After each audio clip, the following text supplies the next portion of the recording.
Feels like I've heard this part before. Hey everyone, my name is Christoph Jakob, I'm a music composer for video games, and today let's check out one of the Splatfest tunes from Splatoon 3. Till depth. Till depths do us part. Let's go. What an interesting intro. Sounds very edgy.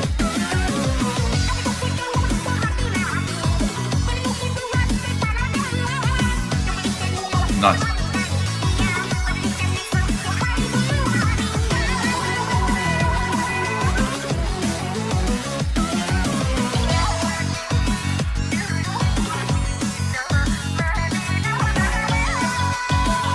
It has quite some drive behind it.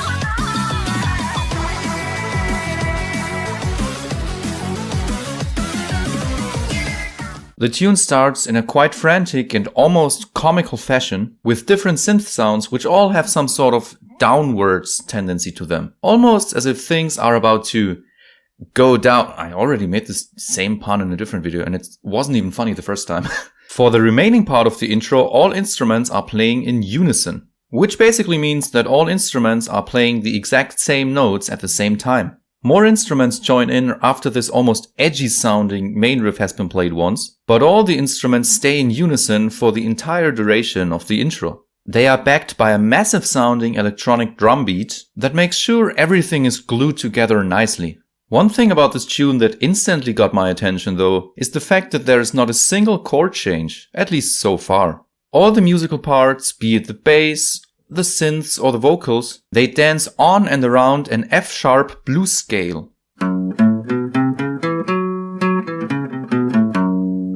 The main riff from this piece here actually reminds me quite a lot of the main riff from Clickbait. You know, the main theme of this game. And knowing the composers, I'm pretty sure that was no coincidence.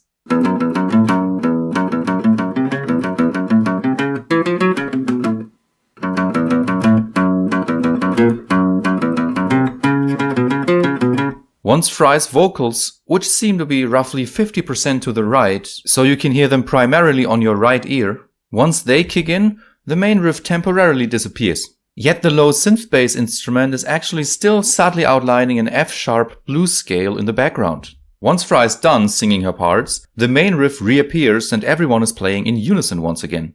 The same thing repeats now, but with Shiver singing her parts roughly 50% on the left ear.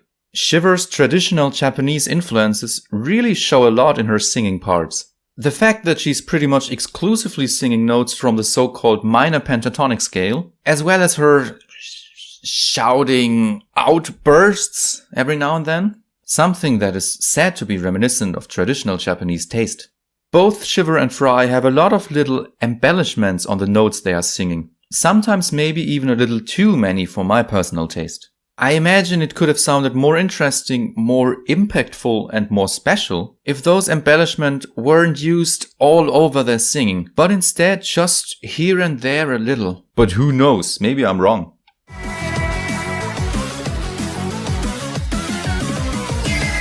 Ah, very nice.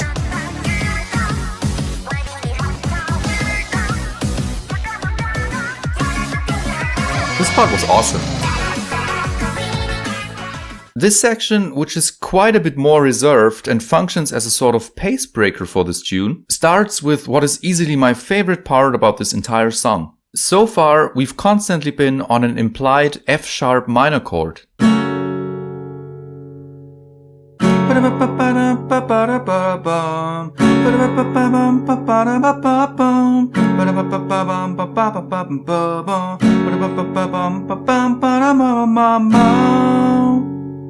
And now, the music moves 2 whole steps down to a D major chord. Without any context, D major is probably one of the most happy sounding standalone chords out there. But music is all about context. But in this context here,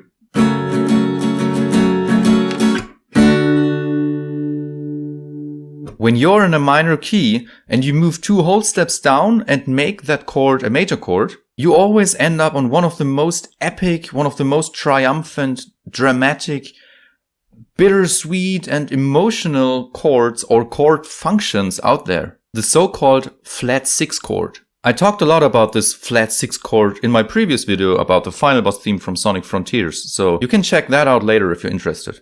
My favorite part here are the notes that are being used in the melody though. Regardless of the underlying chords, it's always a G sharp and an A. Which leads to some really nice and colorful chords.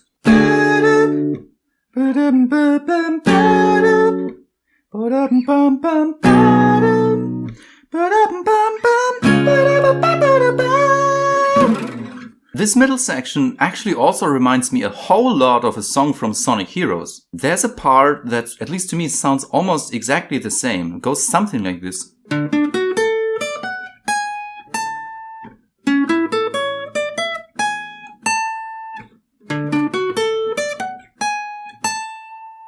It also has the same over every chord.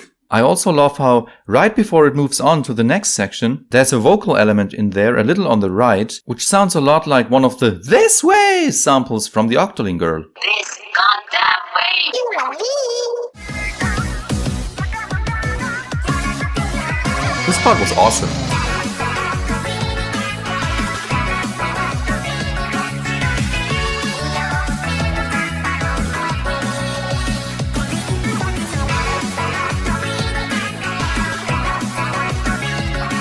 Feels like I've heard this part before.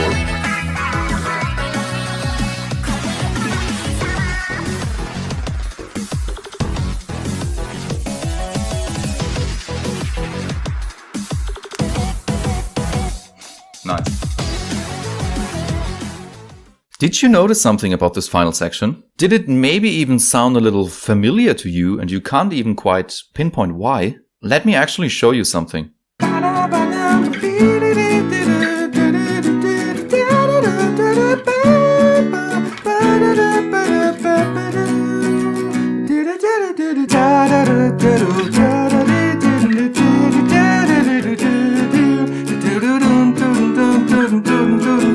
Both Clickbait and Till Death Do Us Part share the same chord progression, the same key, and even have a similar rhythm. This tune pretty much seems to be a Splatfest type remix or something like a distant relative of Clickbait.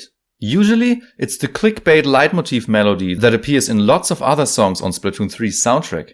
But here, they just reused the entire chord progression. And it works so well and sounds so different that you probably don't even notice. Frankly though, if there's one honest critique to be made about this tune, and that might just be personal preference, as much as I like it musically, it doesn't really give me that typical Splatfest type of feel. At least not as much as the tunes from Splatoon 2.